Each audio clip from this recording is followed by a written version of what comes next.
grabbing your beer and grabbing my coat. We about to sit for an hour, bullshit and tell jokes. And please don't mix it up, cause he done sobered up. Brandon T Comedy on your social media feeds. And Brandon Taz if it's your ex drinking buddy.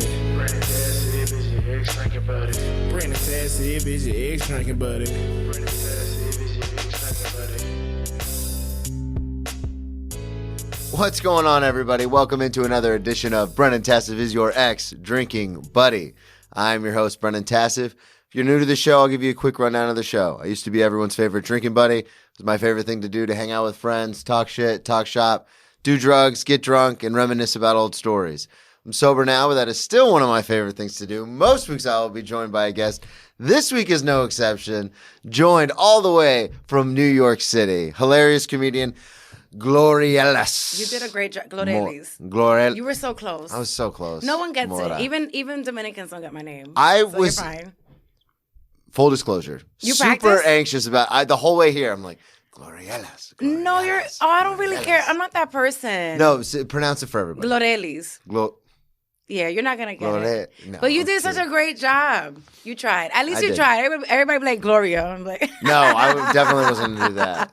But welcome in. Thank you so much for joining me. Thank you for having me. Absolutely. So we met at the Stand. You are a paid regular over there. You're always performing. Yeah. And we got to talking about comedy. Mm-hmm. And we had a very interesting, in-depth conversation. And then I thought, oh my God, we should save this and have you on the podcast. Right. And then I forgot everything we spoke about. So we were I'm kidding. Oh, I was going to say. Well, because you and I had this conversation because you used to do marketing. Yeah. So before I became a stand-up comic, I used to work in like the advertising world. Yeah. So long story short, I got tired of people kind of like, I have a very aggressive nature. Not aggressive, it's like the Gemini in us. That's what I'm saying. It's very assertive. Like, I know what I want. I know what I'm supposed to do. Like, don't get in my way. Yeah. But people don't take, office politics, that does not fly. At all. So I just had a string of like a bunch of advertising jobs. And my last job, I told my boss to suck my dick. And that was like my last. I was just like, because I'm from New York. Like, I'll fight somebody. Yeah. But I try not to really bring that side out because I don't need to fight. Like, I can't fight that well, but people But think, you will. Yeah, if I have to. But I tell my girlfriend that all the time because she's never seen me drunk. She's only ever seen me sober. Right. So I'm always like, man, I will fuck that guy. She goes, you've never been in a fight. I go, whoa, hold the phone. You don't know my old life. I've lost a lot of fights, but I'll still still fight somebody. And that's great. So how long you've been with your girlfriend for? How long? I've been with her for 3 years, and I've been sober going on 4. So she doesn't even know your other life. She has sometimes because we used to record this at the apartment, and so sometimes she'd be home. Yeah. She would hear stories and be like, what? Do I even know you? Yeah. Like I told a story one time about, long story short, a guy was flirting with my sister outside of a bar when we were younger, and I didn't like him. So he basically told me to fuck off as he was rolling his car window up, and I put my head through his car window. Oh, my God. Yeah. Wait, like you broke the glass? Oh, yeah.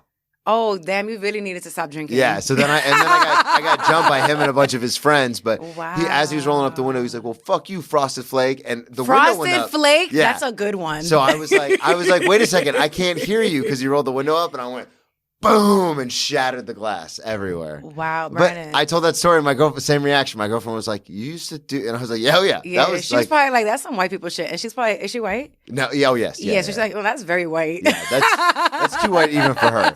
I want to, before I forget, plug everything up front. Tell everybody where they can find you, Instagram, all that kind of stuff. I have everything. Well, good luck to everyone trying to find me on Instagram. It's just my name, Glorelys Mora. G-L-O. It gives like a spelling bee vibe. Glorelys Mora. I never get to tell people that at the end of the show. I'm like, just good luck finding me. Just come back and find me one day. What else do I have? Like, I bought the website legendarycomedian.com. Did you really? Absolutely. I'm updating that as we speak. So I decided I'm just going to use that channel to just everyone can find me Just there. link it all there. Yeah, so I'm going to release. I have merch. I'm wearing it now. I just haven't the pandemic just. We're both wearing our own merch. We're on that Gemini shit. Yeah, let's go. Yeah, the pandemic got me all scattered, but yesterday, I started getting my life back on track. Oh, as of yesterday? Yes, yesterday. Beautiful. I'm like, at some point, you got to just say, and maybe that's what happened with you, right? You got to just you know what? I got to take accountability. I can't keep doing this shit. I'm tired. I'm exhausted. So I'm like, I'm a very organized and structured person because my brain, probably your brain, has a lot of ideas. So I need to keep everything in a certain place. Yeah. And when the pandemic came, everything just kind of got scattered. So I'm just picking up those pieces again. And I started yesterday. Okay, well, awesome. By cleaning my room. There you go. Perfect. Hey, one thing I learned between jail and rehab was you went to jail too. Yeah, Wow, I've been arrested 8 times. I've spent a while. Wow, in jail. you are making the whites look real bad, Brendan. I know, and it was all for the whitest shit, DUIs. That and is so fucking bar funny. fights and Damn. all sorts of shit. But I want to get back to you. So right. you did the advertising thing. You told your last boss to suck your dick. That was kind of your resignation. Right. That was my 2-week notice. Yeah, and they said don't come back. But then you decided. I thought it was so interesting because we got into a whole conversation about Lenny Bruce versus Gallagher. Like, are you trying to say something? And I thought how you got into comedy was so just interesting in the fact that you literally were in the corporate world doing what I'd say 95% of Americans do. Right. Like, I'm going to chase the corporate world. I'm going to retire. I'm going to, have a boat, like do all that whole thing. The boat. I didn't even plan for that, but now I have to have that. I was Yeah. like, I just wanted to, like, let me just explain something to you, Brendan. So, like, I come from I'm first generation American, right? So my parents came here from the Dominican Republic, all that stuff. So the fact that I had to learn English and then I had to just learn so many things. And then I get to this job where it's like, I went to college, I went to Syracuse, I did everything you're supposed to do. Yeah. And this one person who's supposed to be my ally, he was like a white gay. So I was like, you're my ally. He throws me under the bus and I'm just like. This was at work? Yeah. And I was just like, you got to think about, like, after all the shit that I had to, like, teach myself and go through yeah. and all the jobs and everything that I did right, I was like, I'm going to slap the shit out of somebody because this cannot be, like, I did it all. This is not how this right? works, Like, yeah. everything that was ever thrown against me as, this little Dominican, black, Latina chick, it's just like, it's just never enough. I was like, yo, if this is the rest of my life, I'm just gonna lose my shit. Yeah. And then, and I always say, like, I think a lot of people are like, why did you get into stand-up? Like, you're so not what people think of when they think of stand-up. And I always say, like, I don't know if people believe in God or whatever, but it definitely is a divine thing. Like, I didn't ask to be here. I didn't plan to be here. I was just gonna, like you said, live my life and get the boat and, Yeah. So I think, and that's why when you brought up I'm still learning so much about stand-up. So that's why I get kind of nervous when I do, like, interviews and stuff, because people are like, who are your favorite stand-ups? I'm like, oh my God, like, I still have, so obviously I have, like, the top 5, but there are so many other people that I have to research, because top 5 is going to be top 5 for everybody, but I also want to find my own, like, wow, like, this person makes me laugh in a different way. So, like, when I first started, my entry point in stand-up was, like, this comic named Capone and Kevin Hart. And these are people that were Capone isn't, like, as big as Kevin, but this is someone who's super big. So obviously it's kind of mainstream. And when you do mainstream comedy, it's different from, like, this place where we navigate, right? Like, yeah, absolutely. We're underground. And obviously there are people that are underground that pop off. But for the most part, a lot of talented people don't get that notoriety. So I'm still, like, So a good example is, like, Patrice O'Neal. Like, before I was a stand-up, I didn't know who that was. Like, and that's insane. And that's crazy, I love right? Patrice O'Neal. And I'm just like, I learned through like a comic who, comics like to haze you. Oh, They're yeah. like, you don't know who this is? I'm like, and I came in here with a really defensive nature because I'm like, I'm from New York. All these people are telling me what to do. I don't even know if I want to be in this industry. I'm a woman. Every time I get off stage, a comic is like, you could have done this better. I'm like, I don't even know. Like, this is when I first started. Oh, yeah. Well, it still happens. I have friends back home that I'll come off stage and they go, hey, why didn't you do that? And I'm like, why don't you shut the fuck up? That's so fucking funny. How about you do you and I'll do me? How about that? Like, I'm just, like, starting the first day in comedy, I just got everybody. Well, take us through that. What happened? So did you leave the marketing or the advertising job before you got into stand-up? Yes. Okay. So before that, so I went to middle school on 77th Street, like around that neighborhood. So I used to pass by Stand Up New York every single day. Yeah. And I was like, that looks cool, but I've never seen anyone that looks like me do stand up. I was like, that's not something that I can do. Then I was dating this guy, and that's when I got introduced to Kevin Hart because he like put this special on. I'm like, wow, this is amazing. This guy is saying everything I want to tell my boyfriend. I hope he's listening. Because as a woman, back before, I always say, like, I didn't love myself until I started doing stand-up. So as a woman, like, I just felt like I didn't really have a place to speak up in the relationship. I had to just kind of, like, accept what was given to me. Yeah. So when I saw this comic just kind of speak about relationship issues, I'm like, okay, so I'm not the only, like, can this person, maybe he'll listen to this guy. Maybe that's the thing that's going to happen. You don't know how many times, because we watch specials a lot at the house, and how many times, like, we'll watch a special and I'll just look over and be like, huh? If I say this to you, you'll kill me, but he's saying it and everyone's He said, laughing. shut the fuck up. Stop talking during movies. Yeah, huh? What about, huh? That is so. And you're dating a Gemini, right? Yeah. So she's probably like, she's so annoying that you love her. Oh, I love her so much. Yeah. So, long story short, I had these like little seeds like implanted in my life. Yeah. And I was in this college prep program with my friend Janae, who also does stand up.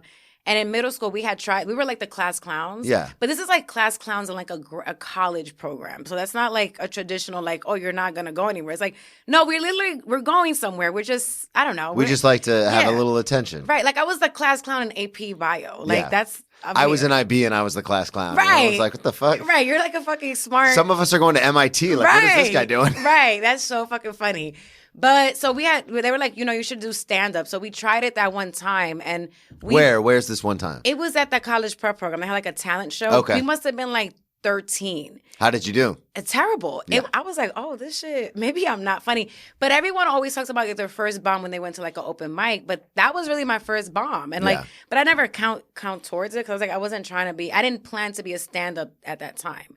Sorry that my story's all over the place. I'm a Gemini. No, yeah. You told everybody already. So I tried it then, bombed. I was like, I'm never doing that again. But it had always kind of been like this weird curiosity. But you had tried it because that's something that so many people in their lives don't do. They don't actually go out and try it. So when all the dust settles, if you had never done stand up again, you could still say, well, I tried it once when I was 13. I mean, but that's different from trying it when you're 21. Like I just got up there and said like, knock jokes. I'm like, oh, this, because you don't realize how much time passes when you're on stage. Like it feels so scary, but if it draws out like a blade if you're bombing. Right. It's so slow. And it's only 5. It's crazy how time slows down for those 5 minutes. Oh, yeah. Like, it's just wild. There are times, I don't know if you do this, where I'll write out a bunch of stuff, like new stuff, and I'm like, I got to try this. Oh, I don't try none of that shit ever. Oh, well, then I'll go on stage and like try all this new stuff, and I'll be like, oh, this is going to be the 5 minutes. Like, this is all. Right. And like, I get through it, and I'm like, how much time do I have? They're like 2 minutes and 30 seconds. And I'm like, get the fuck out of here. Right. I always say I'm going to do it, and then I just like, I think a lot of stand ups be like, oh, I'm going to try this new joke, and then it bombs. They're like, okay, so back to my back to my, oh my God.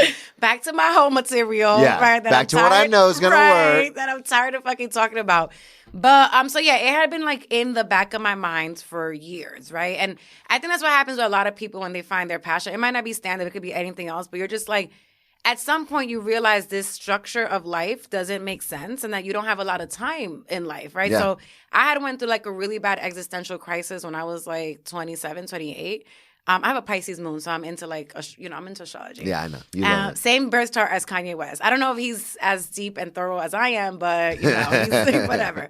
But I had lost a friend who was my age. Like he was coming from the airport and he was like in this crazy drunk driving accident. Like the guy on the Beltway came the others. He was literally got off the flight and came and like died right after the flight. And I'm just like, I have known this. I went to college with this guy. Like we went abroad together and like, my friend is gone. It was just weird. Like it's something that I'm still like. Obviously, I've had other deaths happen, but when it's someone your age, you're just like. Well, I experienced that a lot coming from my circles between rehabs and jails and stuff like that. You meet a lot of people who are into some shady shit, right? And then one day they're just gone. But right, and you're like, wait, what? Like that could have been me. Like we were into the same stuff, we knew the same people, and then one day they're just gone, and it's like, oh, shit. And it's like we don't know what happens after life. Hopefully, life is great after that because this shit was not that great. Like this. I don't know what's happening with this one, but so I just started having a really bad existential crisis. And I'm just like really realizing how short life is, and I'm like, I cannot continue even if I go back to work because I ended up going back to 9 to 5, but it's a lot more lenient, and I don't have to. I like what I'm doing. It doesn't get in the way. So how old were you when your friend passed? You said 27? I think it was in 2018. I can't remember. 2017, 2018. I must have been like right 27, 28. Okay. It was a weird. After 26, everything kind of went downhill. I was like, what the fuck? But what I'm saying, I just wanted the listeners to track. So you grow up, you do the college prep, AP, you go to Syracuse, you get out. You have this regular job, you do that for a few years, and then this happens, and you're like, what the fuck am I even doing? Right. But there's obviously a lot of other, like, got laid off, quit, broke, a bunch of shit. But that's what happened to me. Like you said, it's just like, what am I doing? What am I going to do for the rest of my life? Like, this is not, standing in front of your computer is not sustainable. Like, this is boring. I told my sponsor the same thing when I got sober. I was 3 months into being sober, and I said, if I'm going to just work 2 jobs, go to the gym and go to meetings every day, I'm either going to kill myself or start drinking again. Right. Like, this doesn't make any sense to me. This shit is boring. And he was like, well, you always loved doing stand-up. Why don't you go? You have to find a passion. Why don't you go back and do that? And then my whole life changed. Oh, I love that. Yeah. So it ended up in New York doing the podcast in this awesome studio. Yeah. And No, this is professional. Yeah. The microphone really works. Right? This is nice. Is this a Yeti? This is not a Yeti. This is a real microphone. This is a real mic. Yeah. I was like, you know, but I want to get back to, so this happens, you realize, like, what am I doing? So you've always had the stand up in the back of your head. Is that when you just decided, like, I'm just going to do this? Right. So I hate telling people that I took a class because it feels so like. We did talk about this. Yeah, it feels like, oh, she cheated. But the thing about the class, it just gives you a safe space to mess up in peace. And then you go about your way, right? Because like you said when we first started, comics will haze you. So if you're. And they still hazing me. Yeah. Well, but I'm saying if you're fresh out, and you're like, oh, I'm going to do stand-up, so I'm just going to start going to open mics, which is what I tell everybody. If you want to try it, just start going to open mics. You have to have thick skin to stay, because you'll come off stage and they'll rip you and they'll haze you and they'll bully you, and you have to want to stay. Right. That's why the class, like you're saying, it's a safe space. So you can go there and mess up, and it's not going to be nearly as And the teacher bad. would always say, like, don't go to open mics until you finish this class. Yeah. But the reason why it was important for me to take a class was because I had already established a brand of like who I was, right? Like, I'm this college graduate. I'm in a sorority. I have this 6-figure job. Like, what sorority were you in? I'm a Zeta, so I'm in a Black Greek sorority. So, organization. And I was afraid that if I went and I did this thing with all these social circles I'm a part of, it was like, you know, people are afraid to leave like their social circles and be like, what the fuck are you doing? You know? So I was like, let me try to find out if I'm funny. If I'm not funny, I'm going to leave this weird curiosity alone. Because everybody's like, you should do it. You should try it. And this is before this weird stand-up resurgence. I don't know if I'm the only one kind of noticing it. Oh, no. Well, I've talked about it on the show before. Yeah, it was like stand-up existed, and now stand-up is everywhere. Yeah. And I'm like, did I start this in trend? the 80s? Well, in the 80s, it was huge. And then it kind of tapered off, and then it kind of went away. And then with the advent of podcasting and everyone getting into it, you can find the comedian that you really like, and then it's booming again. It's great. I think stand-up is going to be like the entertainment thing in the next decade. Like, and everyone's going to want to be a stand-up. All this shit is going to be really annoying. People are doing that now, right? I mean, like, how many people do you meet? And they're like, oh, I could do stand-up. And it's everybody. Like, and I'm just like, it is not that. And the thing is that when you look at someone like me, right? I'm a girl, like traditionally, you know, a pretty, I hate saying that because like, oh, bitch, you're so not humble. No, but I mean, I used to do this bit in the Southeast. It's harder in New York because there's so many attractive people that do stand-up. But in the Southeast, I used to get on stage and be like, I know what you're thinking. God, this guy is so handsome. Why is he on stage? We've seen the other comics. Oh, that could work. Yeah, definitely not here. I mean, it doesn't work here. Because everybody here is beautiful. So many pretty people. I'm like Ian? You can't go up after Ian and be like, look at this schlub. I always say one of the best looking people in stand-up, for sure. And funniest. Yeah. I be telling him. So funny. But, so I think when people see me, like, wow, she's having a great time doing stand-up. I'm like, baby, this was divine. Like, the comedic timing, you can't teach. Like, I always say that even though I took the class, you can't teach comedic timing. You can't. The thing about stand-up that I'm still trying to, and I think we talked about this at the stand, because I feel like I have all these thoughts mumbled or jumbled in my head. It's like, these experiences that I had in life, you cannot teach these. This is my POV, my experience, and the way that I synthesize those experiences, you can't really teach that in life. Like, you could take a million classes, but if you don't understand how to read a room or timing, then it doesn't matter. And I've been around, I think something that's really unique to my experience, I've been around, that's why when I do like the stand, and it's so easy for me to like do a whole white room, and they're like, wow, we love you. Well, it's because I've been around white people for a long time. Yeah, the corporate world. Right. I've been around so many, like I went, all my AP classes were, it's just like the classes that I've taken, the people that I've seen, I've been in every single circle. Like I've been in every different class. I've been everywhere. So it's like someone like me to be able to see everybody's experiences and be like, you know what, you are fucked up, and I'm here to tell you that. Yeah. It's just like, I don't know. It's like a weird stand-up thing, right? Like everyone has like a POV, whatever. I kind of went off on a tangent. We were talking about how you got. I love that you always bring it back. You're like, this I got structure. I got you. But we were talking about, so when you decided to do stand up, you took the class, and then what did that develop into? Did you start doing open mics? Because I know how you got. We talked about how you ended up getting passed at the stand, and I want to get into that. But first, I want to figure out how. Like, you were like, okay, I'm going to do comedy. This is for me. Yeah, so I did my first set, and I was the star student. Yeah. She was like, you know, you're going to be, like, she was saying that usually people that come to the class and say they're stand-ups, they're never the people that shine. It's always the people like, I'm just trying this. And I was just like, I'm sitting in the back. I'm like, this is something, like, everyone here is so much better than me.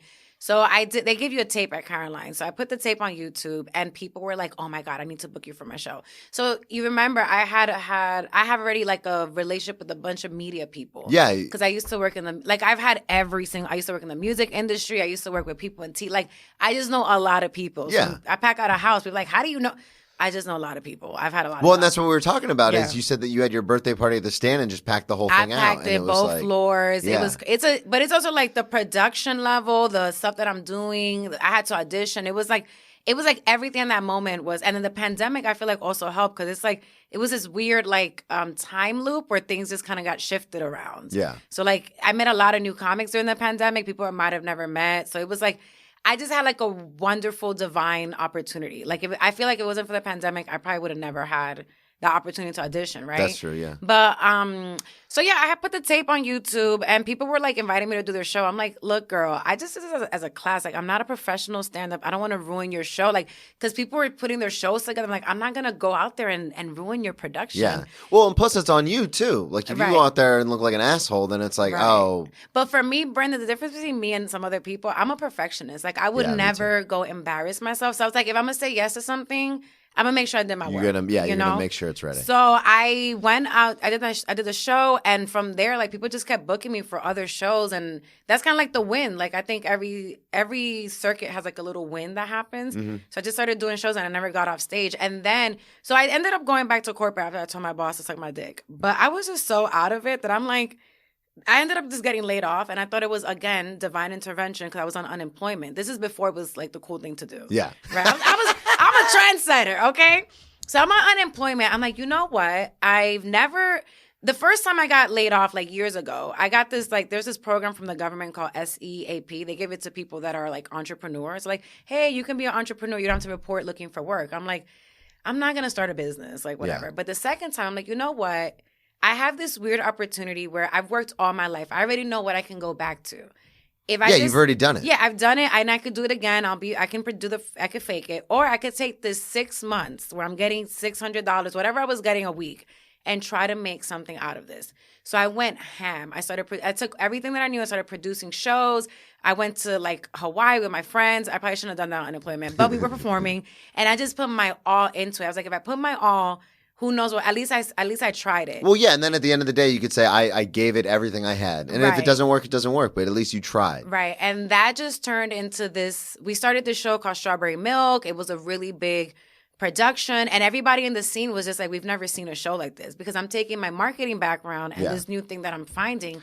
It's so crazy to me how many people, whether it's comedy or music, how many quote unquote artists have no bearing on like production value and advertising and marketing. Right. And it's just like, you have to like, for me, it's like, what are you doing this for? Like, you need to sustain an audience. Who are you speaking to? You don't just speak to like, yeah, you can speak to strangers and never see them again, but how are they gonna find you again? Exactly. So that you can exactly. I'm just like, so many comics you mean, oh, what's your website? Well, I don't have a website. It's like, then who are you doing this for? That's what I'm saying. And it's like, I don't know. But when I first started, I rubbed a lot of like people the wrong way, because I'm coming in maybe 3 months into comedy. I had a website. I had business cards. I had a mixtape. You were ready. But for me, that's the way my brain works. It's not like I was trying to like be obnoxious, right? And then people were just like, who the fuck do you think you are? Like, you shouldn't market yourself until you're actually good. You need to earn the right to sell merch. I was like, I have to pay rent. I'm on unemployment. Yeah. Leave me alone.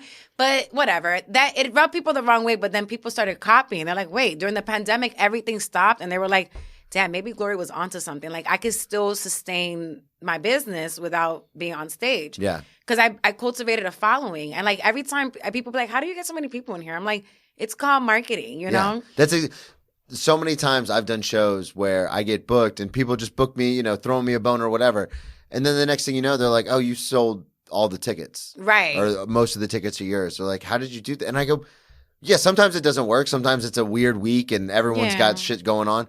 But then like I did the Hell Yeah show a couple weeks ago, And they were like, "Yeah, you sold almost all the tickets. They're right. They need to keep your cut. Well, that's what I. Yeah. but it was like one of those things where they're like, "How'd you do that?" And I go, "Well, I know a couple people who are in the regular corporate world who have a lot of friends in New York. They've been here for years, so they just invited all their friends. Like, it's not that hard. That's all you do. Like, I don't understand people who get booked on stuff and then never promote it. It's like that is our job. And then they want to come at people like me, like, how do you get people? I've gotten so much I've gotten all the criticism, but it's just like you can't deny that I'm funny. Like I can't say I'm at the peak of where I'm gonna arrive to because I still need to do the work. I have so much homework to do. But this is me what year is this? 2022. 2025 is gonna be unstoppable. Like it's gonna be crazy, and it's like. And I'm just gonna be right behind you, like don't forget about me. Like podcast clip. Yeah. But it's just like, what are you working toward? Like for me, I was like, this is the most embarrassing thing you can possibly do because I got on stage and do stand up. I might as well be the best at it, right? Yeah. So that's just my perspective. I know a lot of people that used to be mad, they kind of like started coming around because I guess when you like are confident, you give off this vibe of like, oh, you're not humble or you don't like or whatever. I'm like. You never even had a conversation. Like, you don't even know me. That is a problem that I've run into a few times, is the fact that there's certain times where, like, you'll go into a room and you'll see someone on stage and you're like, this is, like, get off stage. Like, let me do it. Like, and people do see that as, like, oh, fuck this. Like, who do you think you are? I know, but it's also, like, for me, there are moments, I know a lot of people that they're like, I deserve to be on that stage at that moment. But your time is going to come. And you need to be ready for that wind and... I can't say, when I first started doing stand-up, I was like, I want to be in the club. And then, obviously, I love being in the club. It's the best thing ever. But then I was like, oh, wait, this is a job. Like, I have to be here. Not that I was ever late or anything, but I was like, no, this is, like, actually, you are responsible for laughs at the club. Like, when you're doing, like, rooms outside, you're like, well, if I bomb, I bomb. But it's a different, like, you're going to lose your spot. So it's like, it's a whole different thing. So like just when you wish for something, be ready for the opportunity. And you have to be ready. Right. And that's what I look at it as. It's just like you're criticizing me, but I'm getting ready for my Netflix special. Like I know people think I'm joking, but everything I'm doing is getting ready for the Netflix special. Like that, when I shoot my Netflix special, the executives gonna be like, what the fuck? I've never shot anything like this because everyone's gonna rally around because everyone's part of my journey, and that's just that's how it is, yeah. But I also wanted to say, when I first started, there were bringer shows. So when when you first start, you don't really know what to do. You go to open mics, or you do this bringer show. And I was like, I'm bringing 20 people a show to this, and I'm not getting no money. I got to start doing my own show. Yeah. So that's why I started producing my own shows. And it's been going great.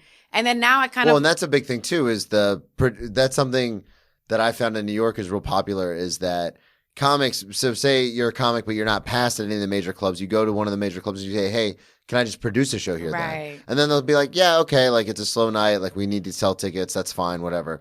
And then if you're good, obviously you're at that club, so people will see you, and then word gets around, and then that's another way you can get passed. Right. It's just kind of just being around, right? Like some people do the hangout method. I'm not a fan of the hangout. That's what I do. Yeah, but that's how I got you on the show. Right. No, and that's smart. Like for me, I like the intentional hangout, right? Like I was already out tonight. I'll spend some time, whatever. But some people just hang out, and then it's just like. Well, my big thing is if there's a show that's gonna happen, like a lineup that I really want to see. Right. Or if there's like one or two comics on a lineup that I'm friends with, I'll go hang. Yeah, no, but that's fine. You know what I mean? Because then it's almost like you're saying, it's almost intentional. Like I'm going to either see a show, so I'll go a little bit earlier than I normally would, so I can hang out for a little bit. But when I'm there, it's like, oh no, I'm here to see a show. Like I'm here to do something. And it was intentional. I just feel like some people just be like, there are a lot of people who go there just to sit around but also not really be authentic, right? Like I just want to be friends with anybody so they could give me opportunity. It's like you gotta be at least. Get to know some. I don't know. Like I just like. No, I completely agree. Yeah, I just been around people. I'm like, I know you just want me when I make my movie to be in my movie. Yeah. I'm not gonna put you in my movie.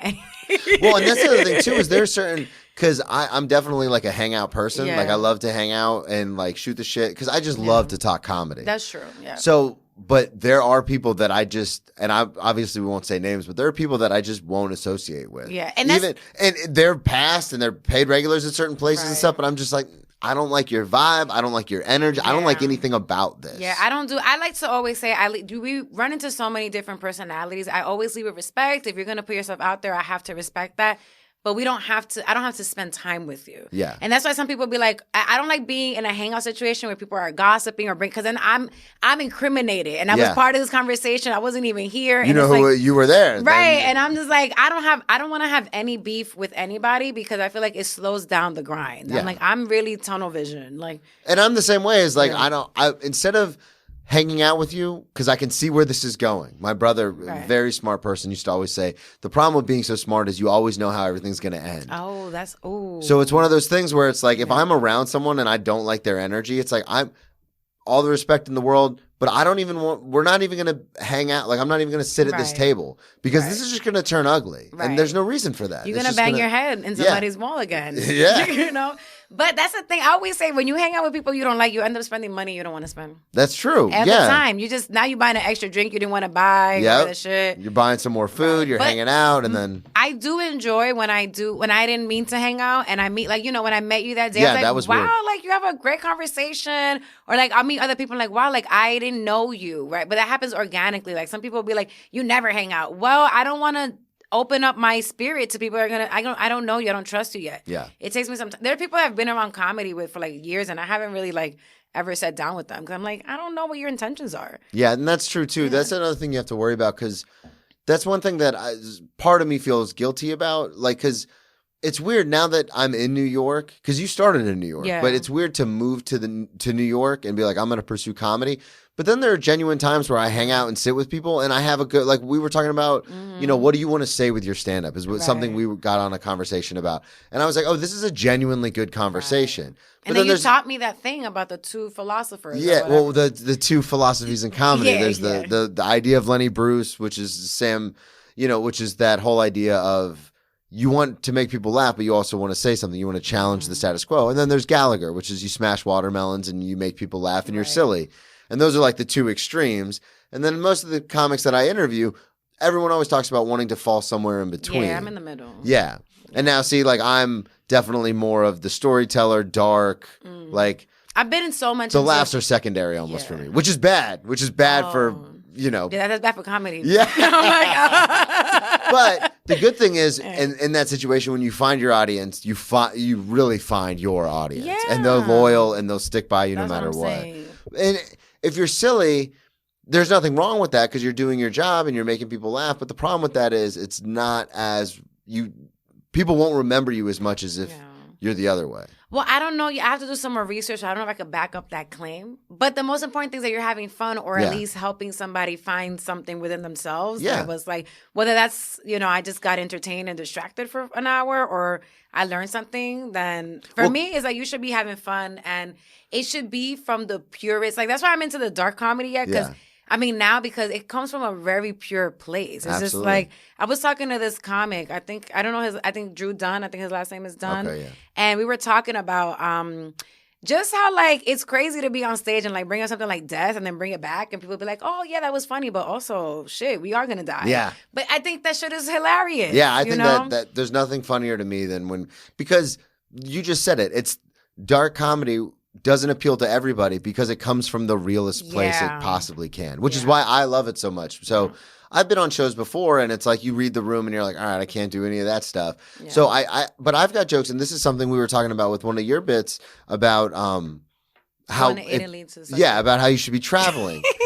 Sucking dick, traveling. Like, this is very deep. But I told the point I was trying to make was that on the surface it's funny. It's very funny on the surface. But if you actually look into it and think about it, there's a lot more depth to it than I think other people might give you credit for. Right. But and there's a lot to it. Because I have to build it, right? But it's about the idea of, like, you know, what is the point of being in a relationship, right? Everything has an expiration date. Like, if you're gonna have fun, like, should you just stay in New York and do that? Like, you know, like, but it goes deeper into, like, the fact that people always classify women, like, men get to have the whole phase and do whatever they want, but women don't get that same pass. And I'm not saying, like, go out here and just, you know, go crazy, but it's like. I'm saying that. No, I'm saying, like, you should be.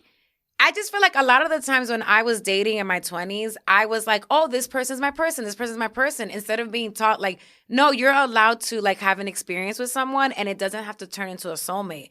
But I don't feel like that's something that's taught to women. It's just like, especially me as a Latina, it's like you need to save yourself for marriage and you need to be with one person versus like, actually, you guys are putting way too much value on sex. Sex is not that deep. Sex is definitely something to enhance your relationship with someone.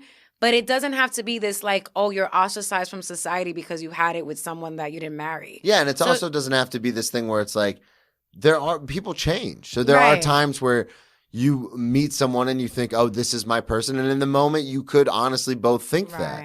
And then something happens and you grow apart and then you're not anymore. And there's the experience that you gain from that, the knowledge that you gain from that is irreplaceable. Right. And then to be ostracized is so stupid. That's what I'm saying. I need to add that. Like, it's like, okay, this was a lesson. I had to become this character development. Exactly. There you go.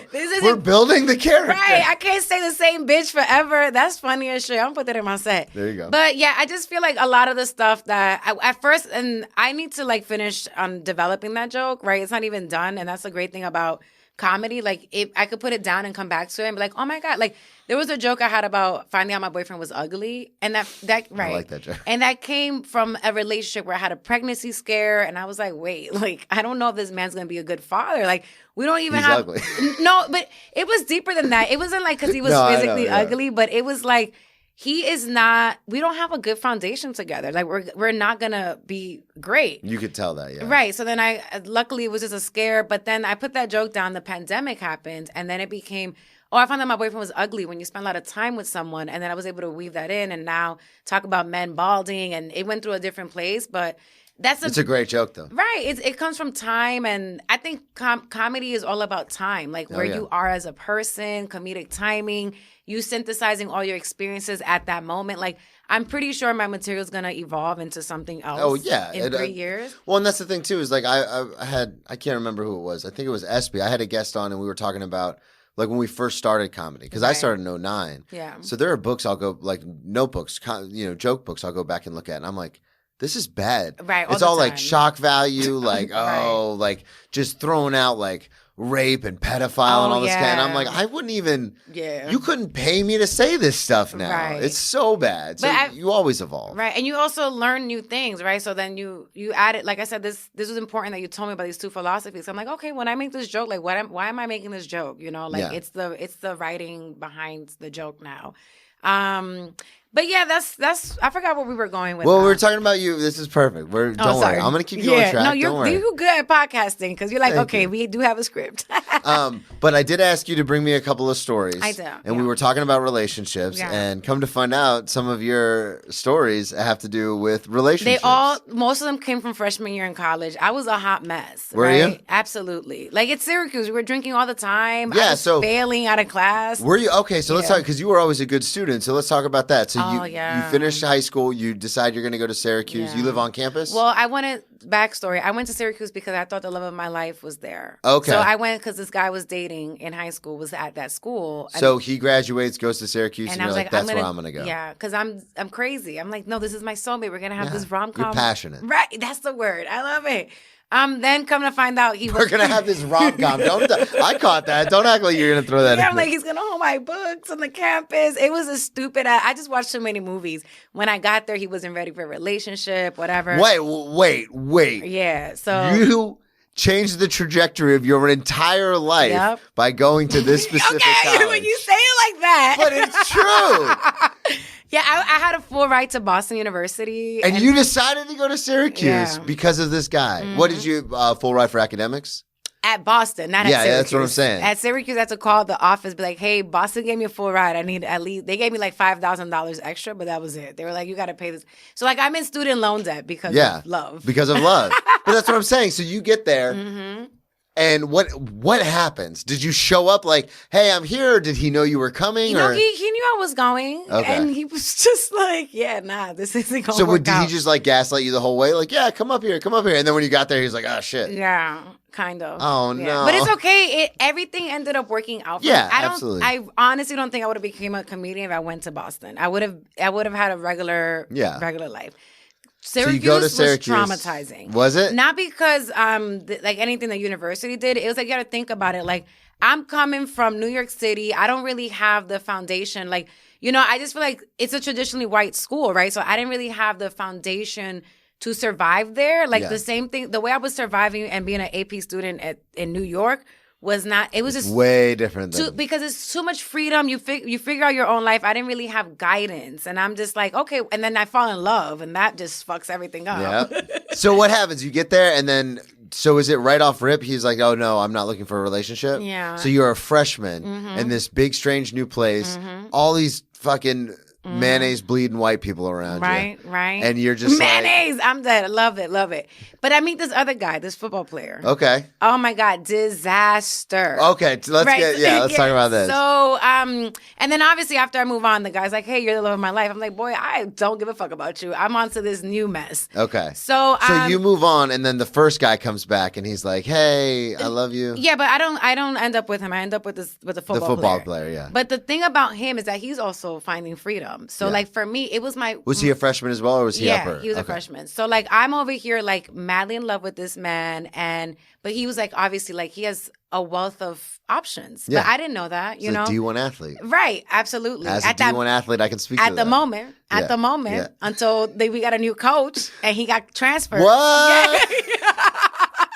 Yeah, he got transferred. So he would tell me all the time that he was like sleeping and whatever. And I was like, it was my first, you know, high school relationships don't really count. This is my first, like, oh my God, this is for real, my soulmate. So you honestly thought you were in love? Oh my God, I'm tired of myself. Yes, I did. Okay. Again.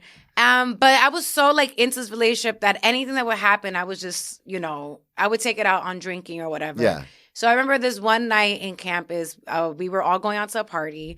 And I was like, it was one of my I'm done episodes where I'm like, I'm deleting his number. And I are very similar in that. I'm done. I'm over this. Yes. Fuck them. Right. I'm going to do me. I was done. And I deleted his number, but his brother was staying with him at the time. So they had the same area code, but I didn't know that. So he calls me from this 908 number. And I'm just like, oh, it's him again. So but I didn't realize that it was his brother's phone number. So he's like, oh my God, you blocked me. So you know men, like when they gaslight you, they try to make you seem like you're in the wrong, but you've been cheating on me the whole time. So he's yelling at me about me blocking him. So we were on our way to South Campus where the parties were happening. I'm drunk, and one of my friends was like, you know, men love surprises. Let's go surprise. Oh, no. And I'm like, you're right, Men don't love surprises. Right, mind you, this girl and I, we end up getting in a fight the next year. That's the next story. Okay. So we go, and like the way that you're drunk, you're like, let's just go surprise him. Right, I'm just, you know, so I knock on the door. I'm like, I know he's there because he just called me. So this is his dorm? Yeah, no, this is like an apartment. So like in South Campus, you could see if somebody was home because the lights would show to the door. So I'm like, I know he's there. He just called me talking about I blocked him. So we go around to the back to like where you can kind of see the shades. It's college campus buildings. So you can kind of break in. Not that we did. But you could. Yeah. So I see like the reflection of a TV and I'm like, this man is in there. So me and all my girls are outside like, you know, come out. And this girl pokes her head through the window.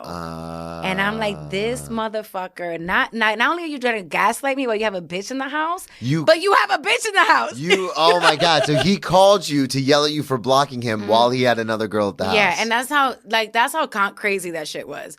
So my friends, you know, we're from New York, so we started throwing bottles at the door. Yeah, obviously. And they ended up calling the cops on us, so we like ran off. So yeah, sorry.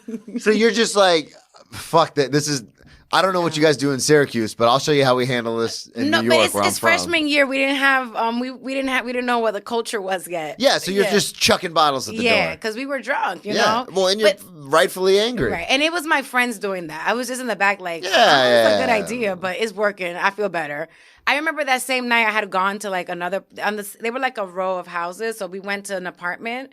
They were playing beer pong. Like, oh, why are you crying? So they kicked me out the house. It was a lot. So wait, you get. It was at the frat party. So you get there and you're crying. Obviously, you're upset, and they just kick you out. At first, they were like, "Yeah, come party with us," and they're like, "Wait, why are you crying on the couch?" And they were like, "You gotta go. These are not the vibes." Really? Yeah. God. It's but that was one of those stories. I think looking back at it, it's crazy how deep I was in love with this man. But now, like, he hits me up all the time, like, "Hey, can I support your comedy career?" I'm like, please stop. Like, I don't care about him at all. I don't know if you're like this, but when I'm done with someone, like when I'm done, I'm like, I completely forget about their existence. I wish I could do that. I can't. Because you know what it is? When I'm in the situation, I give my all. That's the thing. Yeah. And I actually, I like that you brought that up because I've had this conversation with my current girlfriend now is that whether you're about to you already prepping her for the breakup? Well, no. The thing because it's just like she has this mentality where she's like, yeah, I mean, if someone cheats on you, you just say like screw it and you move on. But in my head, I'm like, yes. If I'm giving you everything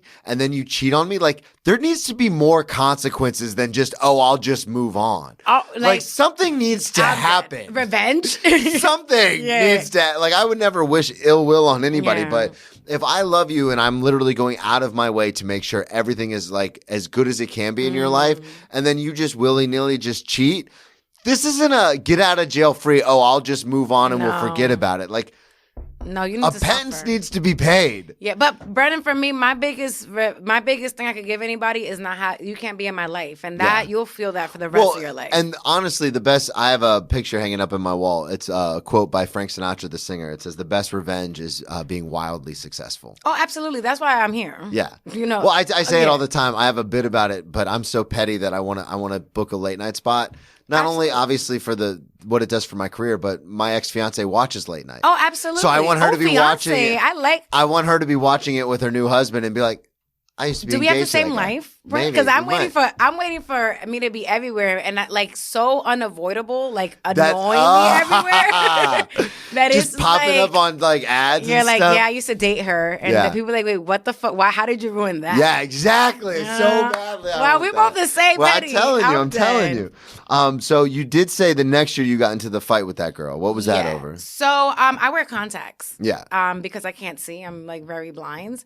And that year, you know, like you just grow out, you outgrow people. So the next year was, you know, when you're trying to like become like a grown ass adult, I was like, you know what, I grew out of this friendship, but I'll still give her a hug if I see her at a party. Yeah. So I gave her a hug and I start crying, like weird shit, uncontrollably. Like your eyes watering? Yeah. And I'm like, what the fuck? And I had heard that she had pink eye. So I was like, this bitch gave me pink eye. And I tweeted about it. This is before Twitter became what it was today. Yeah. Like, if you had tweeted something in 2012, 11, this was fighting words. Yeah. So I was like, why would you come to a party with pink eye? And so you just tweeted that? Yeah. And this is like when you have, you know those phones, you have to like dial every number? Yeah. Oh, yeah. I tweeted that with my fucking phone where I had to dial. Just that. Right. That. So her friend, like, got back to her through another friend. And that friend, I was like, well, you're taking information from this friend, but this friend told your man that you were cheating. So that's where you mind your, like, I didn't mind my business correctly. Yeah. And it became this whole debacle. So the girl, that day I was just in a spirit of like, you know what, I could fuck anybody up, knowing that I didn't know how to fight.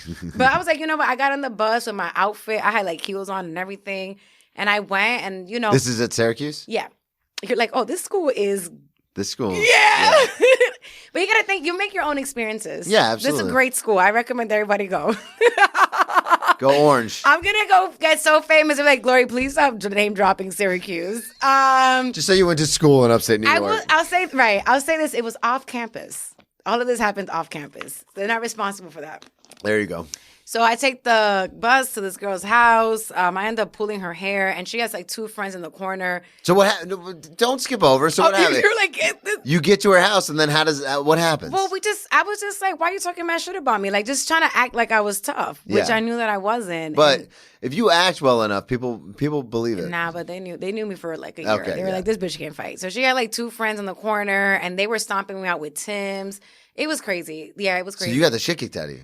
Yeah, I did. And it was like I was wearing my party outfit. So it was very skimpy, like I was exposed. Like, and that's how bad it was. Getting Tim's to the face. Right. So I had a black eye. What? Yeah, it was crazy. What did you do? I just went to my friend's house next door and I started crying like I just got jumped. You didn't get jumped. You weren't looking for the fight. No, I got fucking jumped. But that was a tale of whatever. The reason why I brought up my contacts was because I went to the doctor the next day. Because even though I had a black eye, I was like, yo, what the fuck is wrong? It turns out the solution I was using for my contacts were the wrong solution. So nobody gave me pink eye. It was just mismanagement on my part. Did you ever apologize? No, I ended up using so I was in a domestic abusive relationship in college. And at Syracuse. off campus. And long story short, I just used the black eye to get out of class. I just needed a day because you can't go to class with that. You can't. It was embarrassing. Like, but what the point is that you got to take especially because in the back of your head you're thinking, this was all my fault. It was because I was drunk, and that's what happened. You're irrational when you're drunk. Yeah, yeah. You know, but whatever. I think it's fine. It happened because it makes for great comedy now in the future. Funny, yeah. The girl that jumped me found me on LinkedIn, and she's interested in my. Everyone that hated me is interested in my comedy career. Like, you're so great. I'm like, bitch, you made my life a living hell for like 4 fucking years. God. It was crazy. I'm trying to think what else happened. I just, I can't remember a lot of my drunk moments. Well, because you don't party like that anymore. Not anymore. My social life is comedy now. Yeah. I don't really get drunk around comics like that because I'm like, I like y'all, but I don't really trust anybody, right? That, and y'all don't need to see me drunk because I'm like, oh, Glory was drunk. The legend was drunk. And I was like, I don't need people. There's so many. Yeah. It's fun now to retell stories about the drinking days because people are like, oh, I can never imagine you like that. And it's like, you don't want to. Yeah, I mean, in my case, it's like you don't want to see me like people at work are always like, "Oh, you seem like you'd be so much fun if we went out and got a drink." I said, "Yeah, it would be fun." But then when I start calling out like 3 times a week and like trying to get people to cover my shift, then you're gonna be like, "This isn't fun anymore." Right? You're like, "Yo, Brendan, HR." Yeah, right. Yeah. I wanted to ask you. You did send me on the list. You said something about sending a lot of photos. Oh yeah, that was more recent. Okay, that was like 2008. It was my last. I can't say I'm a crazy ex-girlfriend anymore. I think I've gotten better. Okay. I've gotten better too. Like we talked about, same thing with comedy and jokes and everything. We evolve. Yeah. Are you a paragraph writer? I feel like men are. Are you for real? Yeah. Oh my God, Brennan, are you my twin? And like I'm a big paragraph right. writer. So whenever I break up with someone, I write paragraphs. Like it is. I be unlocking new features on iMessage. They're like, you got to download the message. It's crazy. But I was mad at this guy I was dating because he was like ignoring me. I was super drunk. So I sent him 78 photos of my, in chronological order of me starting from being happy to sad. Wait. It was 78 photos. Yeah, it was a lot of photos of you like smiling. I took them as I like literally in real time. I took them and then I started crying. Like I just started crying, so I took photos and I sent them to him. Like because he wasn't responding to the words, so I'm like maybe he'll respond to the pictures. So did he respond? His phone froze and he just like ended up blocking me. So we're not together. So you're not together. Yeah. It was that was 4 years ago. Because 2018 was 4 years ago. Yeah. A lot can happen I'm a different person You're now. Totally different. I definitely still write paragraphs. But the person that I'm dating or last dated, I don't know what we're doing. He's a Gemini. So I don't know about you. Are you guys still together? Or? We're figuring it out. Okay. We're figuring it out. I think Gemini men, did you have a hard time committing to your now girlfriend? Yes. Why? Walk me through this because I got a headache. So, the reason I had a hard time committing to my current girlfriend was because at the time, long story short, I grew up and I was always like the short fat kid that got bullied and stuff. Oh, you were fat too? Yeah. Oh, you went through a lot. Yeah. And then as I got then I got older, and then when I got to college and I was playing football, I was like, I'm not gonna take any shit from anybody. Like I'm gonna turn my life around because I got bullied a shit ton in high school and like tried to hurt myself. Got Baker acted when I was 17. You know the whole thing. Wait, bakery? Baker acted 5150. When you try to kill yourself, they lock you away. Okay. So this all happened when I was. This is gonna be great material. 17, 18, and then. But then when I got to college, I'm like, I'm not taking shit from anybody. So when I got there, I had the worst time committing because I was like, I'm in shape. I'm like this new person. Like I'm just gonna. I'd only ever had sex one time before I got to college. So I was like, really? I'm just gonna, yeah. But this is not with your now girlfriend, right? No. You're saying yeah. But what I'm saying is, so like I was in great shape and I was like, this is a new life for me. Then I stopped playing football. I got really out of shape. Drugs and alcohol kicked in, and then I started dating a girl because I was like. In the back of my head, I was like, oh, well, I'm gonna like with my drinking and drug abuse and everything, like I need to find someone who will stay with me. So I started codependency. Yeah. So I started dating that girl and then we broke up. But that's been my trend is like when I'm feeling like awesome and great, I have a very hard time committing to people. So that was what was so weird with my ex-fiance was because I was sober, everything was going great. I had lost a ton of weight. I was like back into like living life. But then I found her. And the old me would have been like, no, I'm not committing to anybody. But then there was something about her. We started dating and then so and so. But then we break up. And then the same thing happened with my current girlfriend where I was like in great shape. And I was like, I'm not dating anybody. I'm not. So that was my issue was that I always have a hard time committing when I'm like, when I feel like, oh, I could get anybody I want. Why would I settle down? Like, that doesn't make any sense. But again, just like with my ex-fiance, with my current girlfriend, there was something about her where I was like, actually, I'd rather just be with this one person than play the field. Well, how long did it take you to figure that shit out? About 6 months. That's a long time. Yeah, 3 months maybe, 6 months. I'm just, the Gemini men experience is a lot. Yeah. Even me as a Gemini. Like, I'm just like, I don't know who I'm going to get today. Yeah. I don't know. One day you're like, I want to go get married. The next day you're like, I got a lot to figure out. Yeah. What? The fuck? We've been together for almost 3.5 years now, and that still happens. So she just ignores you. Yeah, a lot of the time. Yeah, I think I don't know. For me, it's just like, you better figure out what you want. I'm about to pop off. Yeah. Like, Well, how is it for you? Like, would you rather be, because after some of the stories that we've talked about and stuff, are you more of a relationship person or more of a... I'm a more like, if I'm single, I don't want to talk to anybody. Yeah. But if I'm dating somebody, I can really only date one person at a time. Yeah. And I never understood that when people are like, oh, yeah, I'm seeing a few other people. I can't. Like, and maybe that's my problem. Maybe I should date multiple people at once, but I just feel like there's a lot of germs involved. Like, well, I'm like, when I commit. Like, I'm an addict. So, like, if I decide to go in, like, that's it. That's the person. Yeah. So I'm just like, I'm such a particular person. So when I find someone, I'm like, I know I'm not going to find someone like this again. Because especially this person that I'm dating now, I'm such a like, I come off as easygoing, you saw me. Or maybe like, you're like, she seems normal and nice, but like, I have a lot of emotions and like I'm always... That's one of the things that drew me to you. Right. I like that you're fiery. Right. I'm very like, I'm very sensitive. Like I cry all the time. Like I'm very passionate about like love and I believe in rom-coms and all that shit, right? I got 15 minutes on it. That's what I'm saying. So it's just like when I meet someone, I need someone that's able to, like they need to understand that I am a smart person. I'm not just like I just feel like this social media is putting out women, and no shade to like putting out women and men that are just kind of like regurgitating trends. I don't know if that makes sense. Like, it's like, no, it does. Oh, like this is the person I'm gonna be now because social media told me to be this person. And I'm like, I'm my own individual outside of everything, and I don't know. So I'm like, I'm a hard person to find someone that's compatible with me. So when I found someone, I'm like, I want to be with this person. Like this person gives me a very good safety net to be myself. Yeah. But I don't know what's gonna happen with that. I'll let you know next year. Because it's given another year of indecisive. And I'm like, at this point, it's just like, oh my God. Well, what do you got going on now? So you said you are working a 9 to 5 now? I do. I work at, I don't know if I should say my company after talking about everybody, but I work at a TV network. Okay. I just do project management for a bunch of shows, and I just get a bunch of assets together and just kind of tell people what to do. So do you parlay any of that like with your stand-up, or do you keep those two worlds separate? I do take some of it's not really about the current job that I have, but sometimes I get moments that I remember like experience that I had in corporate. I'm like, I definitely gotta put that in my set. Yeah. Like I hate Bill. Oh, I almost said that guy's name. I hate this person's name that I had to tell to suck my dick. But I like to keep both separate. Like, I don't even pitch myself for shows. Like, if I do, like, we're working on a comedy show, I'm like, oh, you should look into this comic or this person. Like, it's very behind the scenes. But you never pitch yourself? No, because I already work for... It's not even weird. It's just like, I'm tired. Yeah. I'm tired. I cannot give you guys... Y'all don't even know.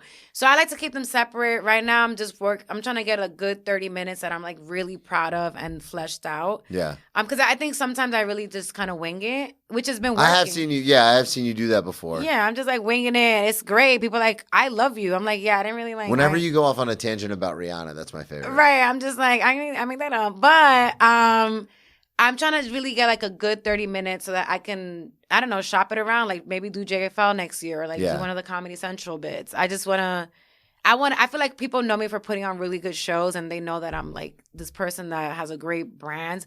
But I really need people to stop playing with the fact that I'm funny. Like, I think people know that, but I needed to be like, no, she's also one of the funniest. She put on a great show, one of the funniest. She's going to be... Well, you always, as a comedian, you always want that to be in the top 2 things that somebody says. Right. So I'm like... Like, funny, like, even me, where I talk about, like, oh, I like to be dark, and, like, if you don't get it, you don't get it. Like, as pretentious as I can be, I still, when people talk about me, I don't want them to say, oh, yeah, he's got a great podcast, or, yeah, he can really bring people to a show. Like, if funny is the 4th or 5th thing down... Like, that's not good. Right. So that's why I shift from, now that I'm in a more like stable place, 'cause I was producing the shows to pay rent. So now that I have a full-time job, I'm like, I'm going to produce 4 shows next year, but they're going to be crazy. Like it's going to be my all invested.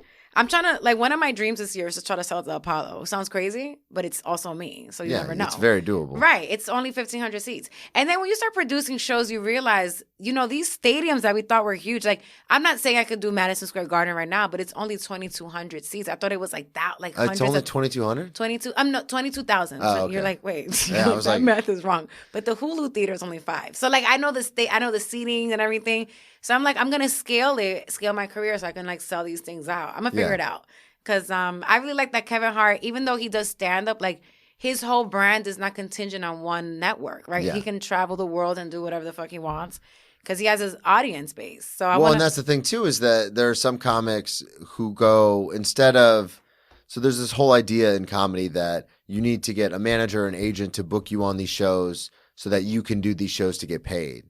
Like, you go through other avenues. But then there are other comics who have done this thing where they're like, no, I'll just rent the venue myself. Yeah. And I'll do it. Exactly. Like, I don't need a fucking manager to tell me, hey, I need you in Des Moines, Iowa for $180. Like, fuck that. Right. Like, I'll just go down the street and rent a rock venue and do it myself. Exactly. And then you have your own your own audience. They just support everything you do. Well, that's what happened. I know the story's been told before, but that's what happened with Dane after his brother-in-law or stepbrother or whatever stole all his money. He literally emptied out all of every dime that he had, and he rented out Madison Square Garden by himself. Like, he did That's the type of shit I'm trying to do. Yeah, he spent like $125,000 to rent out Madison Square Garden. And then he sold, obviously sold it out. But because he rented it, he got to keep everything. Exactly. Oh, so, he rented it. It wasn't like, oh, wow. Yeah, because what happened was his career was kind of I heard him tell the story. His career was like in a lull. He lost all this money because his manager stole like all of his money. Yeah, that's so crazy. all he had left to his name was like his stocks, which was like $150,000. That's a man shit. Men always want to deplete their stocks. Like, you know what? Fuck it. I'm going to go ahead and deplete the stock. He just he took everything out, turned around, sold out Madison Square Garden, got to keep it because he rented the venue, so he got to keep all of the profit, and it was over. Right, but I think I feel like these numbers sound grand and crazy, but it's like, let's say you are a touring comic, you're making millions of dollars, like $125,000 investment is not to sell out the Garden and have if you have the fan base. Yeah. That shit is... Well, and if you have the fans, you could like you were talking about, like, yeah, the Apollo sounds like it's really big, but between your fan base, you get a few comics on there that have an equally as large fan base, and then all of a sudden it's like, oh yeah, we sold it out, no problem. Yeah, like, wow. And the thing is that it wouldn't be, instead of separating into monthly shows where I have like 100 people come at a time, it would be those just same 100 show, people coming to one show. Yeah, absolutely. But that's something you learn with time, where it's like I was exhausting myself, like putting on monthly shows and you have to pay the price. Like, part of any trajectory, you got to pay the price. You got to do your what's that shit called when you pay the rite of passage? Yeah. Yeah. So like I had to learn these things, and I'm like, I can get the same amount, the same ROI, and that's that marketing shit for one show if I just do it less frequently. Yeah. Because people think you're going to always be there. Absolutely. That's the other shit about stand-up. Your friends, they start coming, and then they start coming to one show, and they're like, okay, well, that was fun. I'll see you in 5 years. Yeah. Like, bitch, I need you to come to every fucking... You have nothing else to do. You got to always be here. Yeah. Plug everything one more time. We got to wrap up, but let everybody know where they can find you. So you can find me on Instagram, Glorelys Mora, and legendarycomedian.com. It's legendarycomedian.com. a funnel to everything. There you go. Yeah. I'm going to buy the SEO, Legendary Comedian. You got to. So whenever someone searches for Legendary Comics, that will come up first. Boom. Right. Thank you so much for coming on. This was so much fun. Absolutely. Thank you, everybody, for listening. Remember, Brennan T. Comedy on all social media, BrennanTComedy.com, Patreon.com/Brennan Tassif, and we'll talk to y'all next week.